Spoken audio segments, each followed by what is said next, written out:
Hello and welcome. Where are we? Tennessee Valley this morning on WTNB. Joe and Kim Palo with you. It is Wednesday. It is hump day. It is middle of the week. What day is it? What day is it? It's a great day to be alive. To be alive. It's a wonderful day to be alive. Leave it there. And that's all we're going to say That's about all that. we're going to say about that. I'm done talking about that. But we've got a great show for you today. We've got a wonderful day weather-wise, too. I think all this week I saw that there was like a 20% chance of rain. You know, other than that, sunny skies. So we've got a wonderful, beautiful week.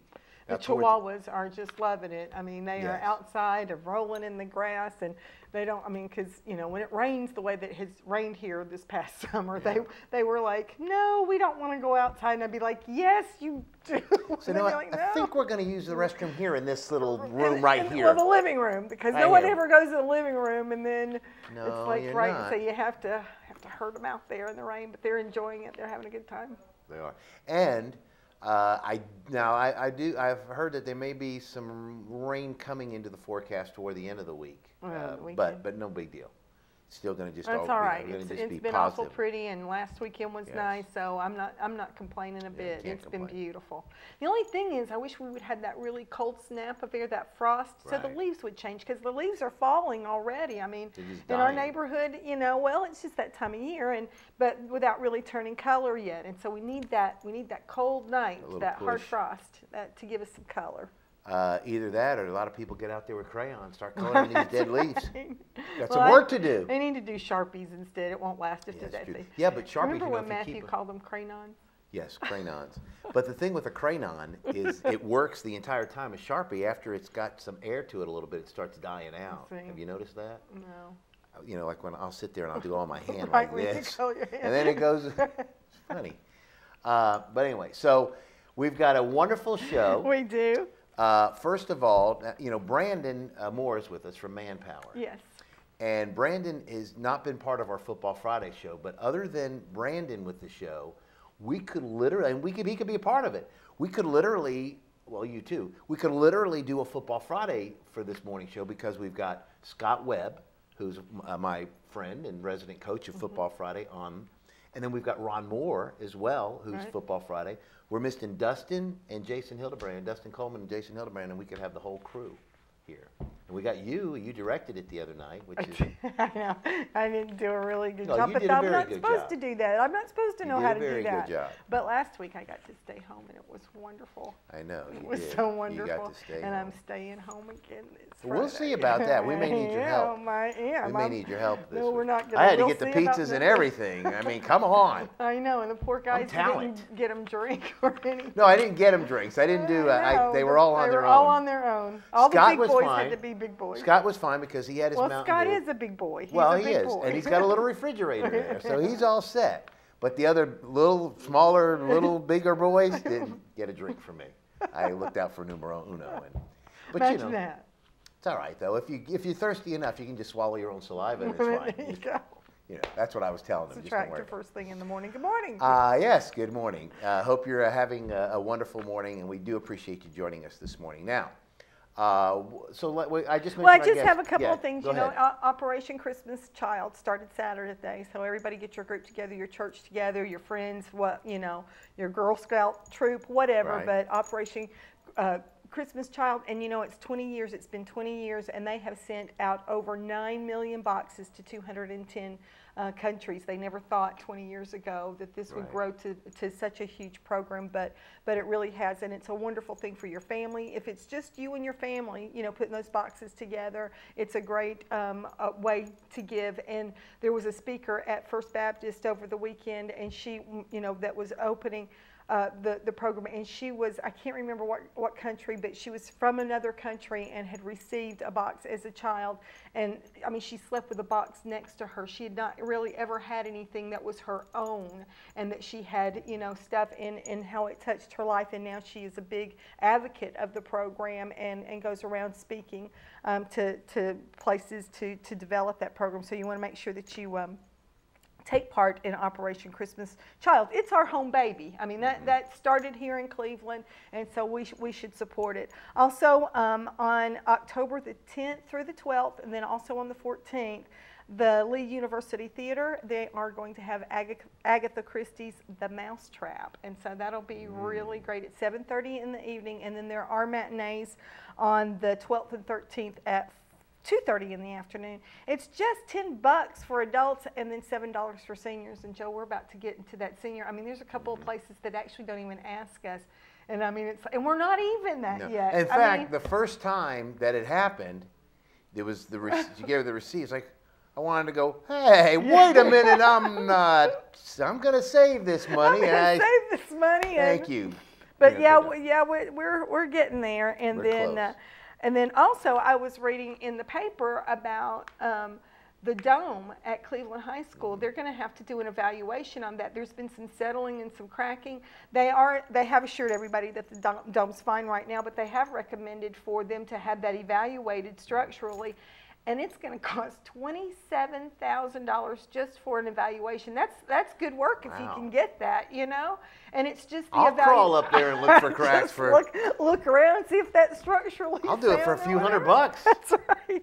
I'll let you go. I'll put you up there. Or the kids from Bradley that went over there and spray painted it years ago. Just tell them, go back up there and look and see if you see any cracks. When I was a kid, that was the big thing. That was the big thing of because Cleveland was newly built and the dome was a real modern feature and all of that, and the big thing was at Bradley Cleveland was that somebody from Bradley would make it up there to the top and spray paint the top. Now this is what I mean, and none of that was good.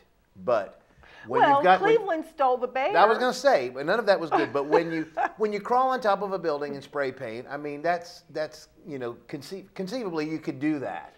But Cleveland people actually went on top of the roof of Bradley and stole the bear. That's got to weigh, I don't know how much it weighs. I don't think it weighs that much. It's got to. I think it's hollow. I don't think it's. Kim, the wind would be. It's not like one of the. It's not like Easter Bunny rabbit. No, I'm not saying it's that hollow, and that the outside doesn't like weigh made of something. chocolate. I mean, well, if it did, I'd be stealing it. No kidding. That's for sure. But yeah, they took the bear, and so that's. But anyway, those days are behind us. it's fine, but I mean, it's getting old. That building's getting old, and the dome, and so they may have to do some things that they're going to built what in the 70s? Well, I know the junior high was in 73. I went there the second year it was open, and I think that was in 71 is when it was built. What, the high school? Yeah. Because it was before the junior high, so it could be, yeah. So I mean, it's time but a beautiful school, and of course the new. They have really done the middle school science building there. Too. The Max Carroll Science Building is beautiful there, and I miss Max. Don't you miss Max? I do miss Max. I miss Max. Yes. So. And also, the library now is offering children's birthday parties from ages 3 to 12.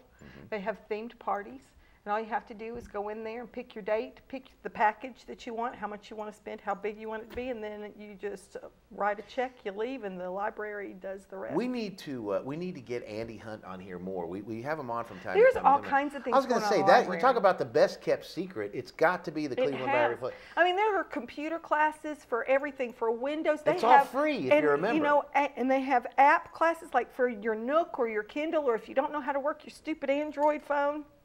Right. Or your Apple products, any of those, you can go, and there are workshops on that.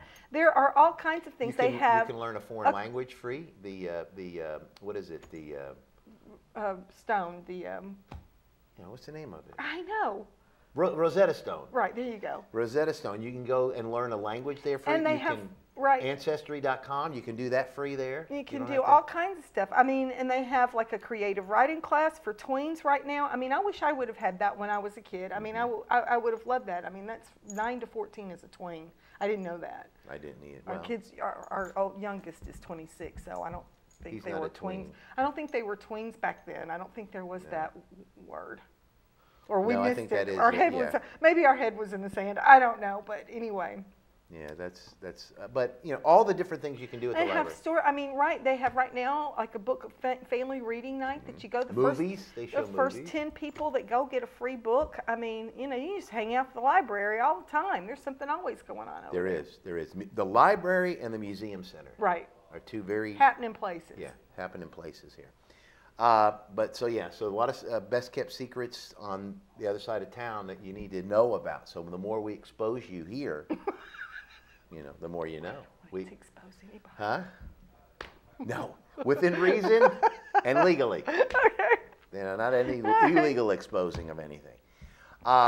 So, go ahead again. Our guest today is Brandon Moore. He is with Manpower, and guys, they are looking. If you don't have a job, if you need a job, this is the guy to see. They are looking for employees. They are needing people to work at jobs, and they've got good jobs available. Yep. So he's going to come on and he's going to talk to us about that. And then Scott Webb is here. He's from Walker Valley High School. He's the media director over there and does so much work with us. A great guy. And he's here for the Pink Ribbon Bowl that he puts together every year. Tomorrow night, great big Thursday event. night, 7 o'clock, but we'll out there. Vendors are out there. I mean, it's just a great great thing that he does every year. And then, of course, Ron Moore, our buddy, is coming to tell us about all the good things that went on a long time ago around these parts. Our history. Resident historian. And if it's not true, he'll make up something to make it interesting. It's believable. It is believable. I believed him many, many times. But she believes anything. I said I do. Yeah, right. And I believe that. All right. So we've got a great show. We've got a lot more on the way, not just Kim and I, but we've got, as she said, some more people coming up here. So get yourself another cup of coffee, maybe a donut, maybe a protein bar, and come back. Maybe a cheese Danish. Yeah, or a cheese Danish. If you're Chris-free, it's a cheese Danish. Mm-hmm. But anyway, we got a lot more Tennessee Valley this morning on the way when we return after these messages. Stay tuned. Town, America.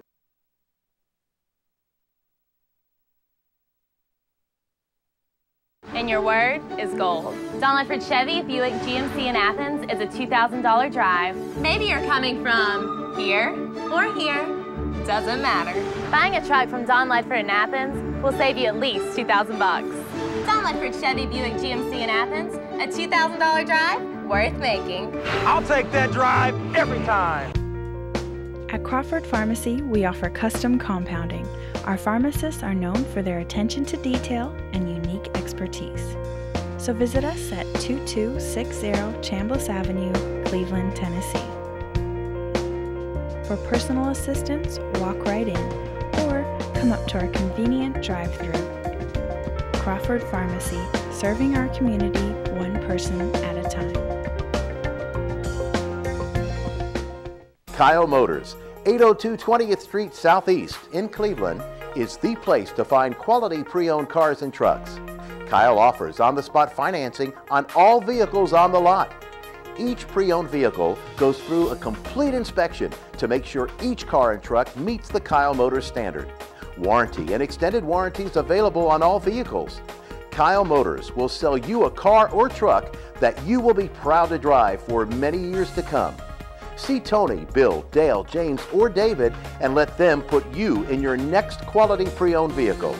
Kyle Motors, 802 20th Street Southeast. Phone 790-7100. Are you having trouble filing for disability? Seems no one is concerned about your pain, the waiting, the denials. While some representatives will meet with you in court, we will meet with you now to discuss your plan. We'll review with you the same file that the judges will see. Call us now, Social Security Law Center at Logan Thompson. You're entitled to better.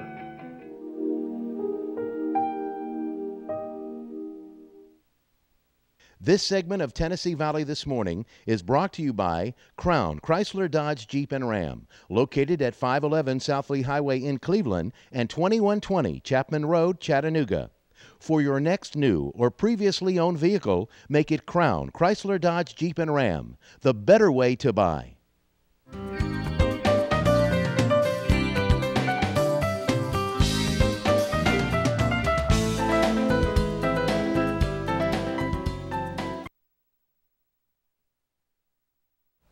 Welcome back to Tennessee Valley This Morning. We pop on and we pop off.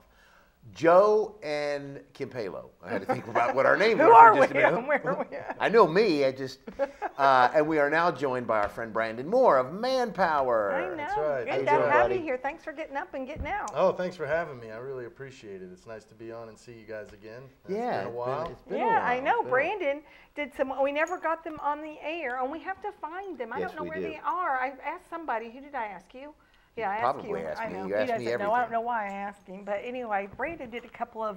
We were looking at some like cooking programs and going to different restaurants, and you put a couple of those in the can for us. And oh yeah, it was you definitely. did a great job. Well, you did a really good job. I had good coaches. I had very good coaches. But we, you know, it was. I often talk about that as kind of my 15 minutes of fame. You know? So it'd be nice. But it was very, yeah, we're going. Yeah, we to. should find those. I think they those might are be on very the capsule that we have the time capsule thing, right? That would be great. But now you are with Manpower. I am. Tell us about Manpower. Well, we're a you know, local recruiting agency. We are a Fortune 500 company with local ownership here in Cleveland.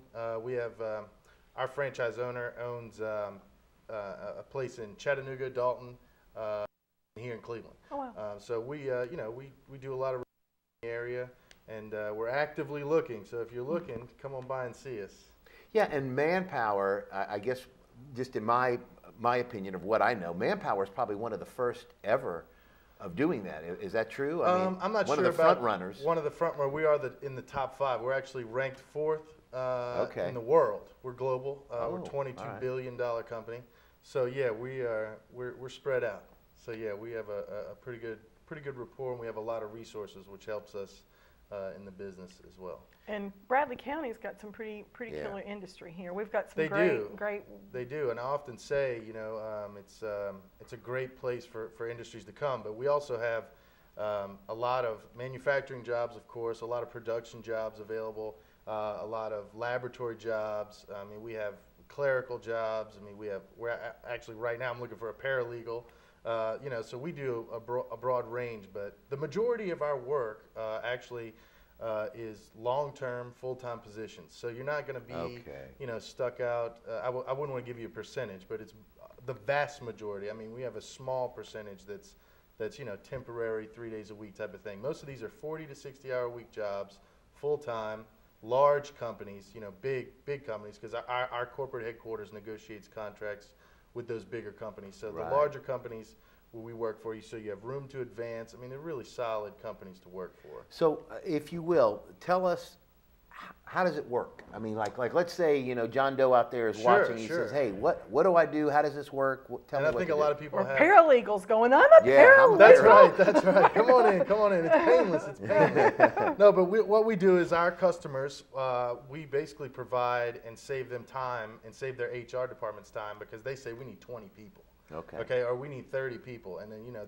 for 2 HR ladies, that would take, you know, it would be just a lot of time consuming, a lot of resumes. So what we do, if you were, for instance, someone looking, you would call us, or actually the best way to do it is go to manpowerjobs.com, and you fill out an application, you create an account, you can upload your resume, and then you call us and you say, "Hey, Brandon, I just put in my resume, check it out, see if you have anything available." And you know, then we try to match you. We'll have you come in, and each company will have a different set of assessments, or whatever they want you to take, or whatever requirements they may have may be a little different here and there. But it's generally, you call us, we'll schedule you to come in for an interview, we'll give you an assessment test, 15, 20 minutes, depending on the company, could be an hour, and then we'll, you know, figure out where the best fit is for you. You know, we're not going to stick you somewhere just to put you somewhere. You know, we really focus on fitting that person for the job, because our ultimate goal is to get you somewhere and get you hired on there full time. That means we did what we were supposed to do. We, you know, we don't want to have and some companies are different. For instance, a lot of companies are moving to where they'll have full-time temporary employees. For instance, we have people at a large pharmaceutical company here in Cleveland. I have 180 people in that place, and they've been there for years, and they work for Manpower at that site. Okay, so we're not a contractor. We're still, you know, a recruiter, but we actually have an on-site person there from Manpower that takes care of all those people. And, you know, so it's full-time, and it's 40 to 60 hours a week. A lot of these are overtime. They want you to work, you know. So they really are good opportunities. It's painless. You know, you come in, we'll give you options. We'll show you what's out there, and try to put you in the best fit possible. That's a wonderful way, because I know a lot of people, you know, they may be looking for a job. They really don't know how to go about getting an interview, getting into a place. But you do all that. You set up the interview, basically. You're the interviewer. Well, not only that, it's not easy to get into the bigger companies. A lot of those companies, you can't even talk directly. You have to go to corporate, which may be out of state, which most times is out of state. So, you know, we do all the legwork, and to be honest, a lot of people have preconceived notions about temporary employment, so to speak. Yeah, we are classified in, temporary services if you look in the phone book. But like I said, to the contrary, most of our stuff, the large majority of our things are 40 hours full time. And the big companies, companies, that are hard to get into. Yeah. Really hard to get into. It's hard to get into any, you can't. You just really can't. Right. Unless you really know somebody that knows somebody that knows somebody, they really would have to know somebody. Right. It's not just that you know somebody that works there. Right. You would have to, but and honestly, now what about benefits and things like that? Do you guys provide benefits? Yes, we do. With that program, if you're working for Manpower and not the actual we meet the requirements of the employer insurance program. So yeah, you actually have benefits through us. Full-time employees, which again is our majority. But back to the bigger companies, they kind of use us, and I don't want to say that, but some companies will use us. I don't want to use the word screening process, but it's kind of like, but that's kind of what it is. They want to put you there. In most cases, it's 90 days you work for us, and then you get hired full-time, as long as you do what you're supposed to do. We'll give you the opportunity. We'll get your foot in the door, and then it's up to you. That's what I was and then it's in your hands. You got the shot, which is ultimately the hardest thing to do, is to just get the shot, and I'll prove that I'm worth it to you. And in that case, let me not give a percentage, but the majority of the time there's a significant raise when you get hired full-time, and of course you get benefits through that company, which in some cases are better, some cases are equal, but a lot of companies offer 401k and things of that nature. Yeah. So but to me, it's with the competitive job market out there, it's a good way to get into a quality situation where you're in charge of whether you go up or not. At least you have room to grow. Some jobs it's you're here and that's all you're. That's as high as that's the ceiling for you. In those big companies, you can go wherever. I just hired 7 people at the pharmaceutical company I was talking about who were making $27 an hour. So, we're not talking about low-paying jobs either. I'm talking about we usually $9 to $10 an hour in the lower end, $25, $30 an hour on the higher end. Now, is that a special skill set for that if they are like the drivers of the forklifts or whatever? Right. It just depends on what that company is looking for at that time. And then they'll set the price based on what their experience is, obviously, and how long they've been in that industry. And we kind of determine, again, if you're a forklift driver or you're a chemical engineer, we're not going to have you packing boxes. You know what I mean? So we try to fit you in the right job, even if it means waiting it out a little bit, because in the long term, it's better for everybody. Sure. Right, and you're trying to please your employer as well. He's got a contract with these guys, and so he's not wanting to put, Joe or I into. We might. I can drive a forklift. Oh my God, he can't drive his truck. That's right. But what I wanted to ask about that, but your reputation is on the line. So if somebody comes in and they just feed you a bill of goods, they've got a killer resume. That's right. And you get them placed in that job, and then they turn out to be a complete flop or just a waste of time. How does that work? Well, I'll tell you a quick story. This week, and me being fairly new to the industry, as you know, I did the restaurant thing for a little while, but I had a client, and I was so happy that I landed this account, and I said, oh, I'm going to do this myself. I'm going to send somebody there. And I got this guy, and he was ready to go. So I said, I made a classic mistake, as my boss pointed out. Of course, he let me do it. Right. And I said, I got this guy, and he is amazing. You're going to love him.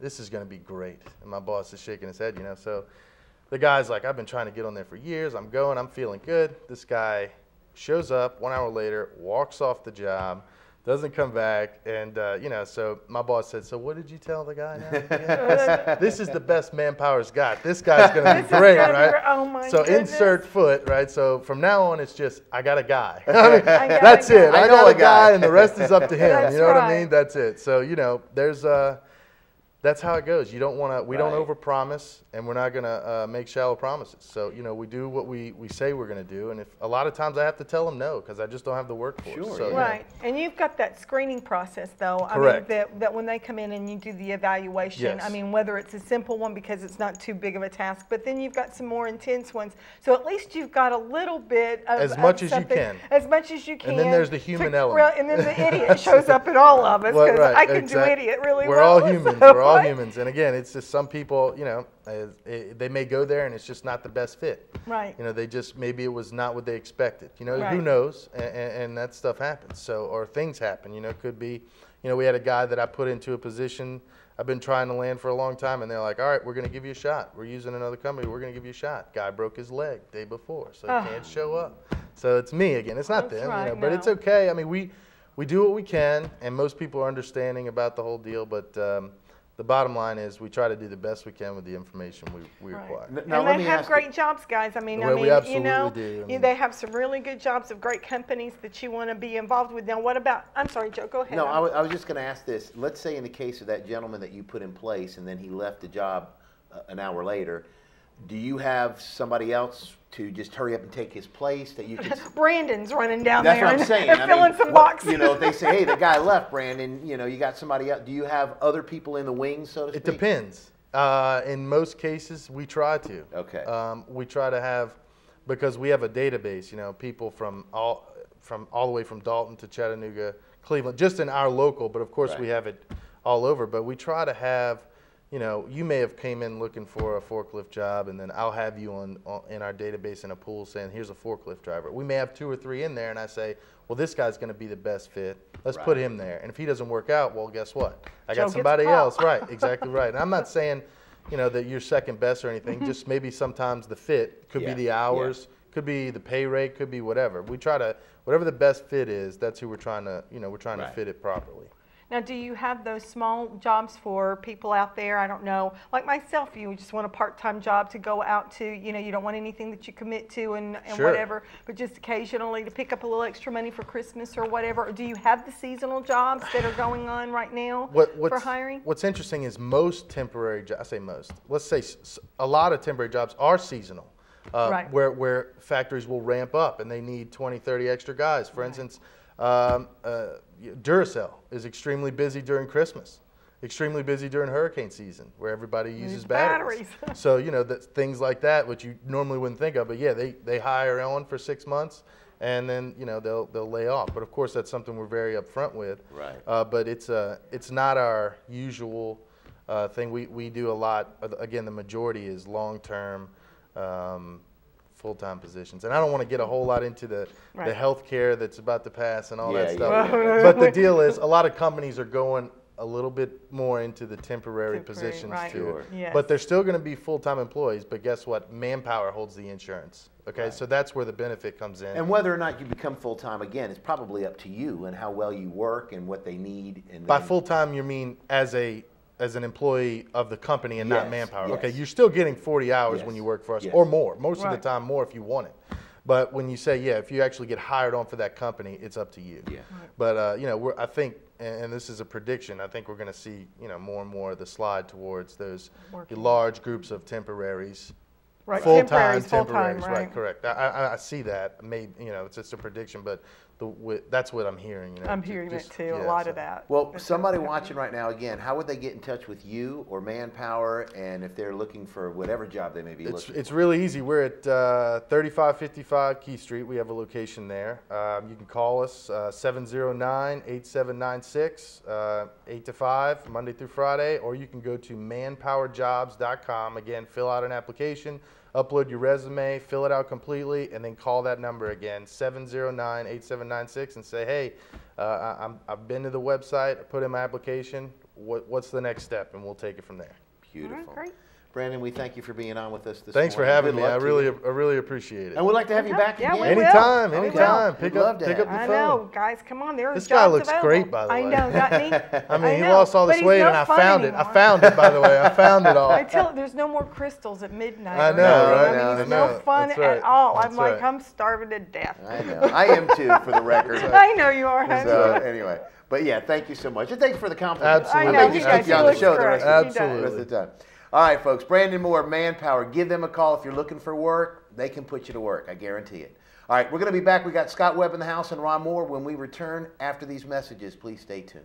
Town Americana, where trucks are big and bold, and a handshake is firm, and your word is gold. Don Ledford Chevy Buick GMC in Athens is a $2,000 drive. Maybe you're coming from here or here. doesn't matter. Buying a truck from Don Ledford in Athens will save you at least $2,000. Don Ledford Chevy Buick GMC in Athens, a $2,000 drive worth making. I'll take that drive every time. At Crawford Pharmacy, we offer custom compounding. Our pharmacists are known for their attention to detail and unique expertise. So visit us at 2260 Chambliss Avenue, Cleveland, Tennessee. For personal assistance, walk right in or come up to our convenient drive-thru. Crawford Pharmacy, serving our community one person at a time. Kyle Motors, 802 20th Street Southeast in Cleveland, is the place to find quality pre-owned cars and trucks. Kyle offers on-the-spot financing on all vehicles on the lot. Each pre-owned vehicle goes through a complete inspection to make sure each car and truck meets the Kyle Motors standard. Warranty and extended warranties available on all vehicles. Kyle Motors will sell you a car or truck that you will be proud to drive for many years to come. See Tony, Bill, Dale, James, or David and let them put you in your next quality pre-owned vehicle. Kyle Motors, 802 20th Street Southeast. Phone 790-7100. Are you having trouble filing for disability? Seems no one is concerned about your pain, the waiting, the denials. While some representatives will meet with you in court, we will meet with you now to discuss your plan. We'll review with you the same file that the judges will see. Call us now. Social Security Law Center at Logan Thompson. You're entitled to better.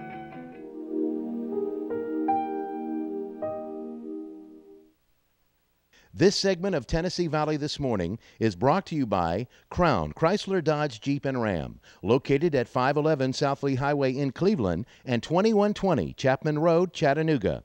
For your next new or previously owned vehicle, make it Crown Chrysler Dodge Jeep and Ram, the better way to buy.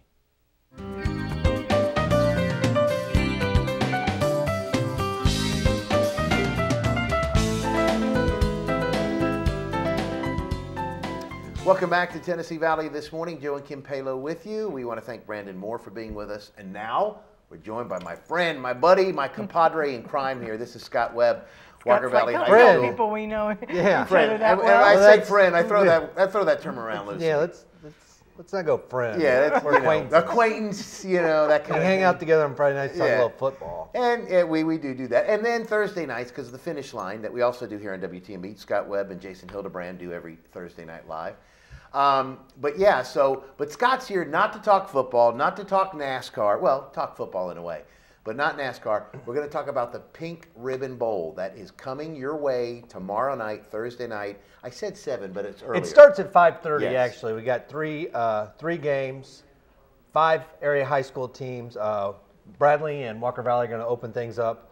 About 6 o'clock, we have a little opening ceremony thing about Bradley's Pink Ribbon Bowl girls powder puff team in Walker Valley's. Then Meigs and Polk County will play after that, and then the final game of the night will be Walker Valley again, and we'll play McMinn County.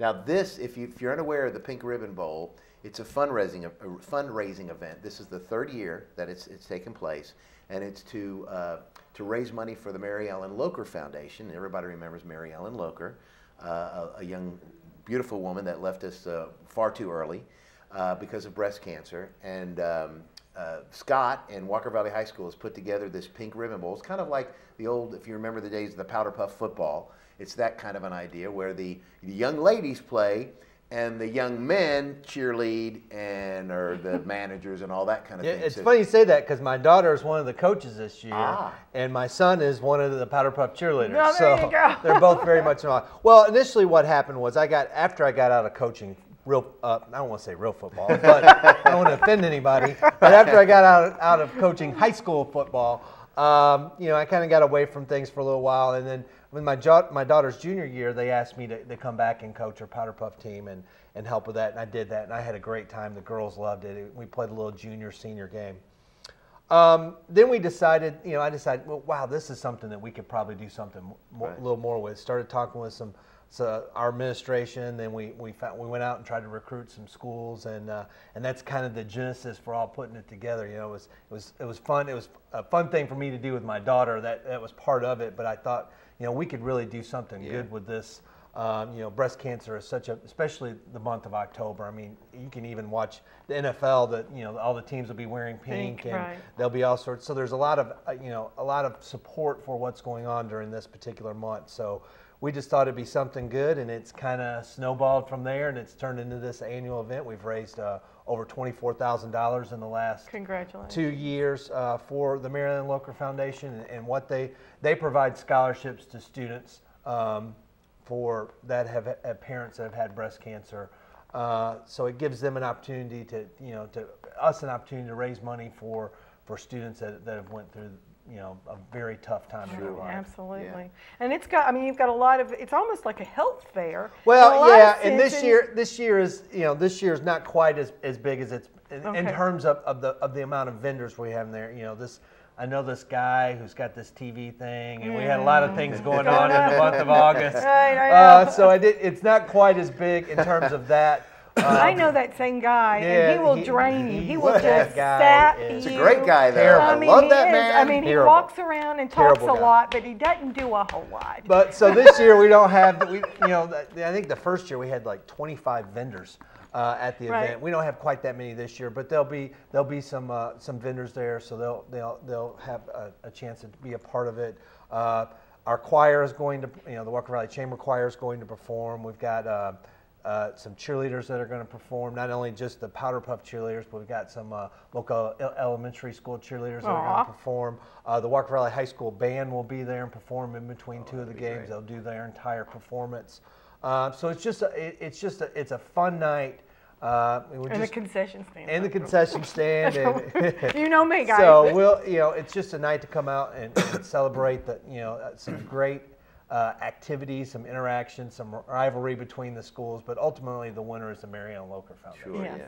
Now, I know it's grown every year. I know each year you've added some more teams, and I think this year you've added. Well, we didn't add a team. We're same number of teams this year. Okay. And because of that guy. That guy again. That guy again. He's good looking, though. You know, he's a good looking guy. He's all, I mean, he's a hottie. He talks a little football. I know he loves the Dolphins. He's very handsome there. The event is, what we're just asking for people to come out. That's if you want to be involved, the best way you can do now is come out and just come out and support the event. Buy a ticket, and 100% of our proceeds go to the Maryland Locher Foundation. We've been fortunate to raise the amount of money we have. The schools are actually competing in what we call the Pink Ribbon Bowl Challenge, which is a challenge to raise money outside the event, and the winner gets a trophy and all that. Meigs County last year, a school with about a little over 500 students, they raised over $1,600 just for the Pink Ribbon Bowl Challenge. So they were our winners last year. We base it on school population and the amount of dollars they raised. And us at Walker Valley, we're trying hard to beat them this year. We've got Pink Week ongoing this week. We've got several activities that have taken place during the week, and so it's a fun time up there. We're trying to get out as much information as we can about the event, and just have people come out and support what we got going on. Now, so how much is a ticket? Sorry, Joe. Tickets, if you get them today, if you leave today on Wednesday and go get your tickets, you can get them at all participating schools are selling tickets for $5 for adults, $3 for students 12 and under. If you buy them at the gate, which I'm not going to tell you not to. We're going to charge you a little bit more, though. We're going to charge you $7 at the gate. All right, give them $2. In fact, just pay 10 for one. Just go in and pay 10. So, and you know what? You say that, we have a lot of people that do that. They'll come there and just say here's $20 and do that. But we'll be selling programs. We've got all sorts of things going on. We try to make it as close to a football atmosphere as possible. It kind of gives the girls, it's pretty exciting. There's these teams have played games before, but they play in front of a pretty large crowd, and then the band's there playing, and it kind of gives there's kind of a Friday night feel to it. So it's exciting in that regard.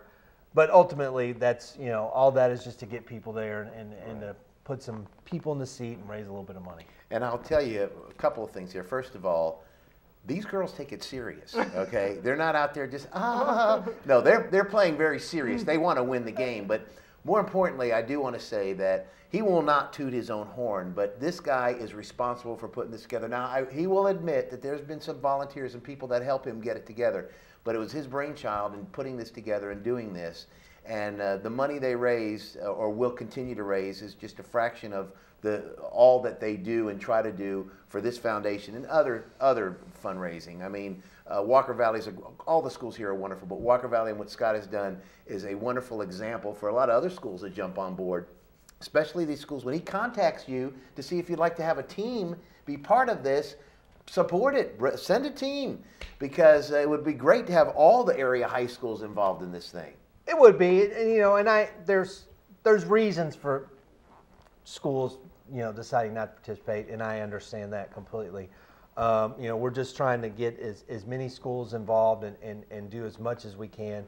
Ultimately, we're going to give away a couple scholarships at the event Thursday night. So, it's a way for us to help. We want to be able to help take care of our students that have been in this situation and have that need, and this is a way to provide money. I mean, sure, we're going to give the foundation quite a bit of money, but if we have students in need that are in this area, we want to be able to reach out to them and help support them and give them some money, because they're like everybody's that have gone through this. There's a struggle and there's a financial burden on a lot of families, and any kind of way we can help contribute and alleviate some of that and give these kids an opportunity to get some money to go to school, to me, it's worth all the trouble, and sometimes it's a lot of trouble, especially this particular week. There's a lot of things to get it together and ready.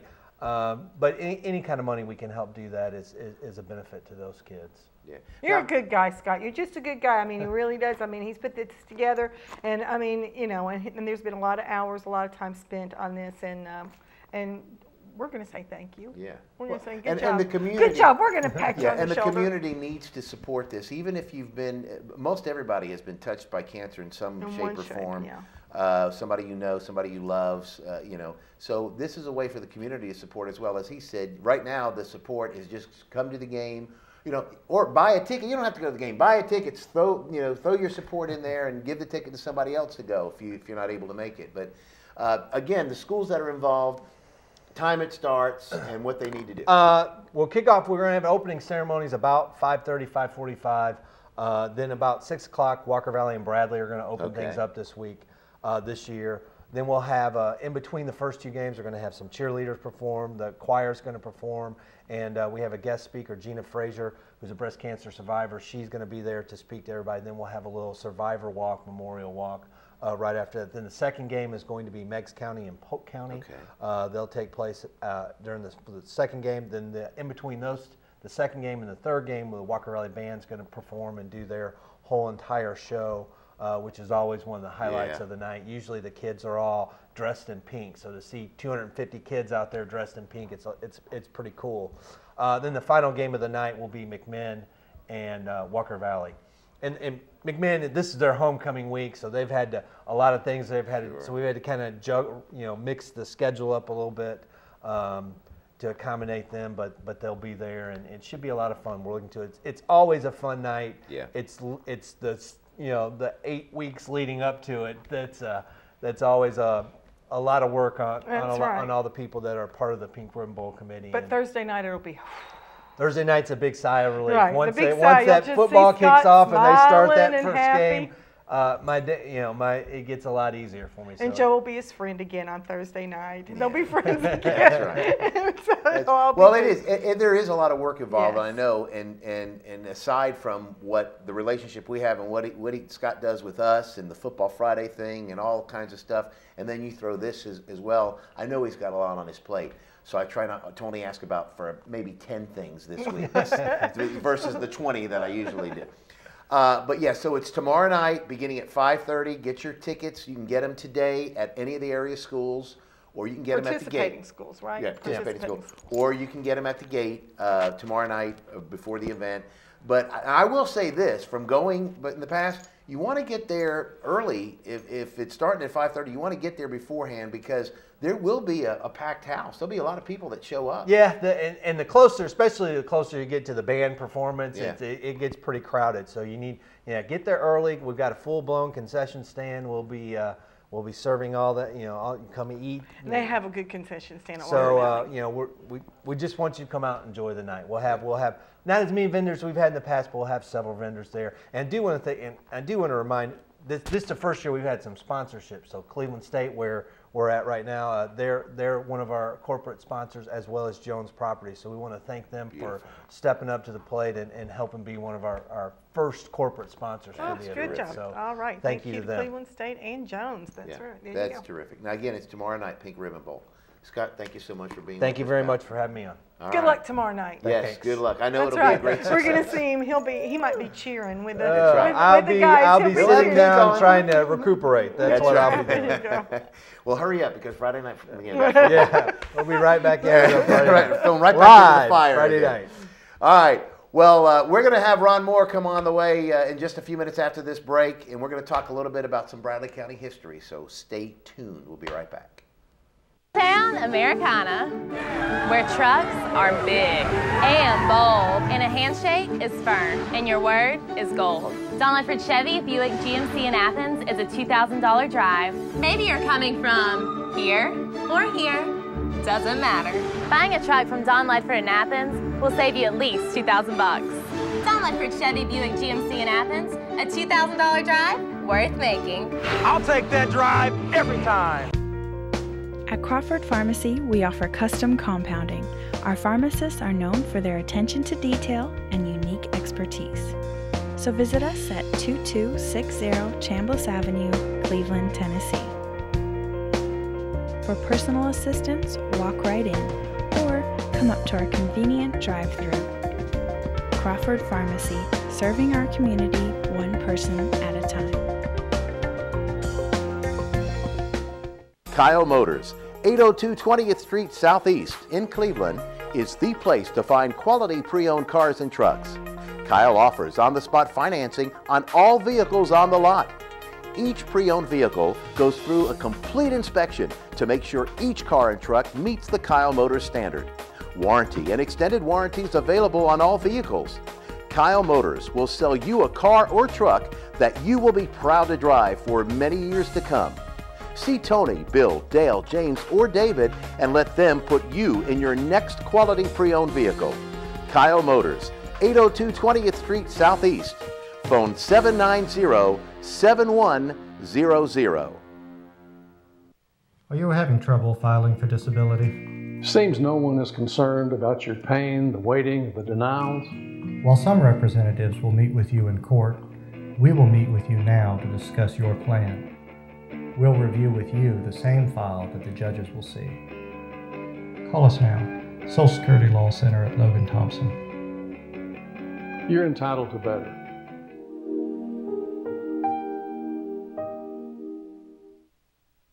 This segment of Tennessee Valley This Morning is brought to you by Crown Chrysler Dodge Jeep and Ram, located at 511 South Lee Highway in Cleveland and 2120 Chapman Road, Chattanooga. For your next new or previously owned vehicle, make it Crown Chrysler Dodge Jeep and Ram, the better way to buy.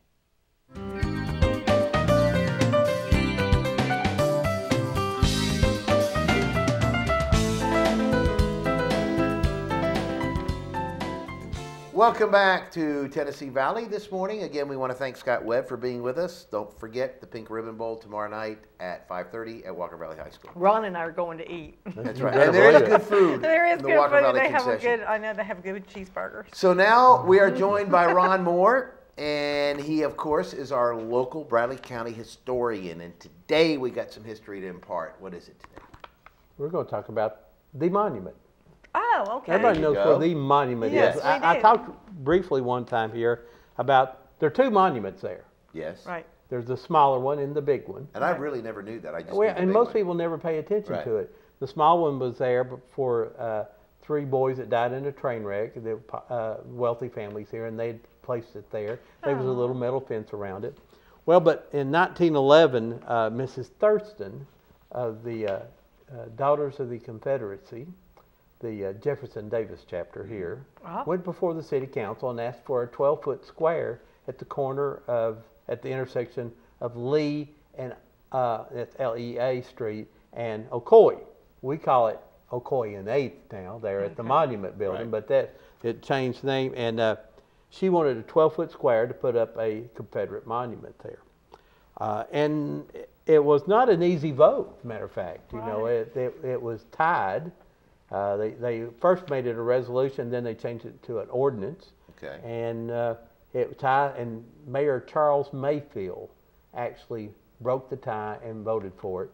And then they had to have 3 readings on it, and the third reading, those 25 ladies showed up from the Confederacy, and it passed.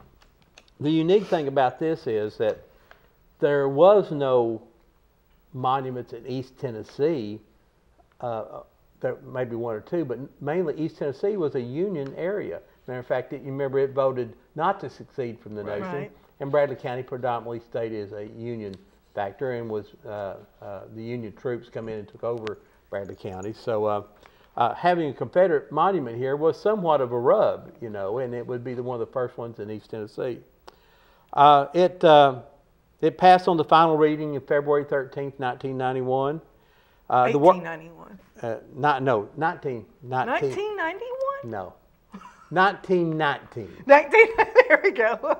Those typographicals will get you. Let's get it right. 1911. 1911. Okay. What was the middle thing? February 1911. Okay. 1911. Yeah, this was earlier, I think. And the work started on the monument soon after that.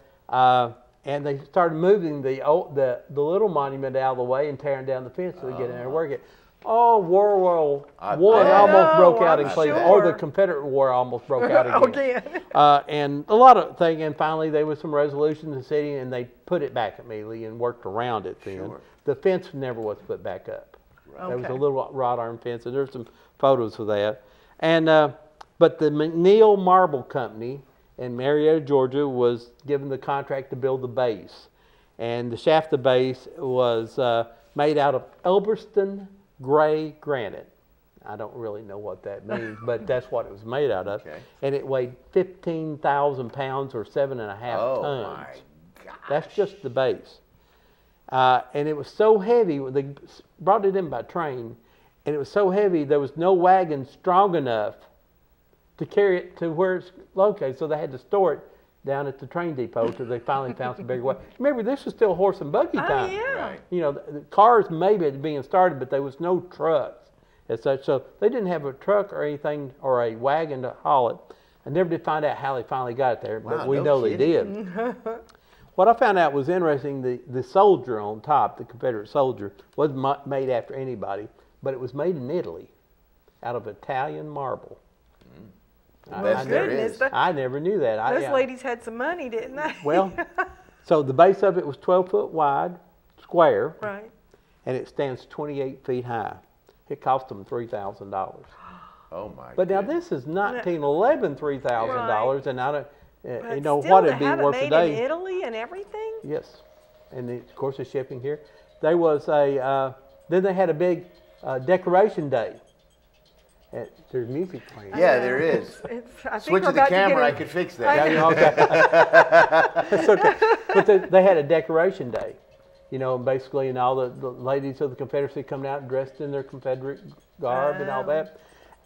But all the Confederate soldiers that were still alive and all the Federal soldiers still alive marched from the courthouse together down to the monument.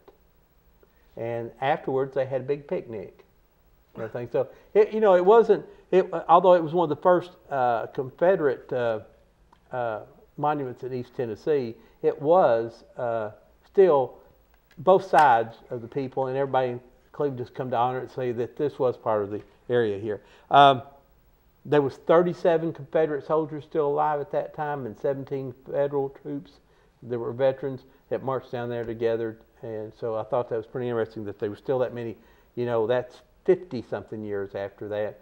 They all had to be in their 70s if they were all young men, but there 70, was young 75. Children even right. in the but a few years later, of course, in 1913, some people said we need a Union monument.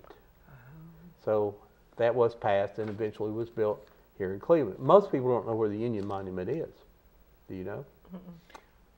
Union Monument.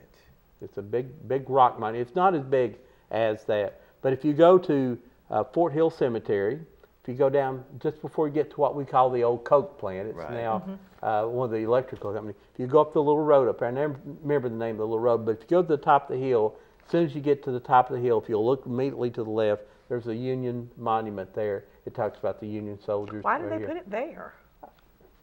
I don't know. Was that a big deal back then? Maybe that was a more traveled road back then. I don't know. Maybe it's the only place they could get it. You know, who owned it? You know, right, that's true. Yeah. So, but anyway, it's a big Union monument, but basically it's a big granite thing with a big plaque on it. I guess it's as wide as the set here and as tall as maybe 6 or 7 feet tall. So it's a big rock monument, but not as detailed and detailed ornate. Yeah, what's the word? Ornate. Ornate. I was going to call it ordained. I don't know how to spell it. That's something else, isn't it? Ordained and ornate or something else. But so it's just interesting that that we built that monument there. But it's a historical marker now that most people. You know, the sword was stolen once too. No, I didn't know that. And it was gone for years and years and years and years. And finally, someone found it in their garage, and they returned it. So the original sword is back on the monument now. No kidding. Yes. Huh. Now, I don't know where they found it. I just know that it had been missing. And somebody woke up and found it in their garage. With the monument there, all new policemen are told that there's a man with a gun at the corner of Ocoee and 8th. And they go up there to catch the men with a gun. So the monuments are used for a lot of things. How funny. And it is the entranceway into downtown Cleveland. It is. Yeah. But next time you drive by there, slow down and look at the 2 monuments there. Yes. And there's the smaller I didn't realize that about the family that with the train. And I can't remember the name of the family, but I think it was a Hardwick family, and a couple of, and there's 3 of them died. They was in a train wreck. They were going to Washington D.C. and the tracks had washed out somewhere around Virginia. Were they on one of those things? No, they were on a regular train. The train ran off the track into the water, and people died that way. Okay. So, but they were 18, 19 years old. Yeah. Wow. So, but like I said, most people know that. But you see that other monument, you think they're together. They really have nothing to do with each other. That's what I thought. I thought they were, you know, because I really didn't know what the building that behind the monument building. All right. And Joe, you worked many years there when WBAC was there in 95. That's right. I used to work at night. They should just take binoculars and look out that window, all the cars that came through. It's amazing what you would see. There was all those policemen coming to arrest that guy with a gun. The guy with a gun there. Well, of course, Ron, always with some very interesting history about our area, and today no exception, the monument building. Now you know what the monument is, why it's there, and that there's 2 there now. And check them both out. And then go find the Union Monument. Right, the Union out Monument, there. that's right. Over there by where Wholesale Supply used to be, across the street from there, is that what you're talking about? Back in that area by the volunteer pawn shops over there? No, it's back this way. Okay. If you come, as soon as the split, if you go through town and South Ocoee comes back in together, you'll almost take the immediate right up the hill across from the fire department. Right up there. Okay, go right up the hill and goes right in there, and you'll see the monument right on your left at the top of the hill. All right, I was going left. All right, Saturday morning, what are you talking about? 10 o'clock until noon on Old Town Cleveland. We're talking about Buck's Pocket and Bon Urgis. Buck's Pocket and Bon Urgis, what? I don't know. Have any Buck's idea. Pocket is down the south part of Bradley County and down in that area, and Bon Urgis Church. I was going to say Bon Urgis Church. I've heard of. That's Deb's family grew up that way. I had some family grew up down that way. My great uncle Joseph Epperson, who fought on the Union side, lived down in Buck's Pocket, and you'll find out why it's called Buck's Pocket. So that's Saturday, 10 to noon on Old Town Cleveland Whoop Radio. We want to thank Ron for being with us, Brandon Moore as well, and Scott Webb. Have yourself a good Wednesday. We'll see you next Wednesday on Tennessee Valley This Morning.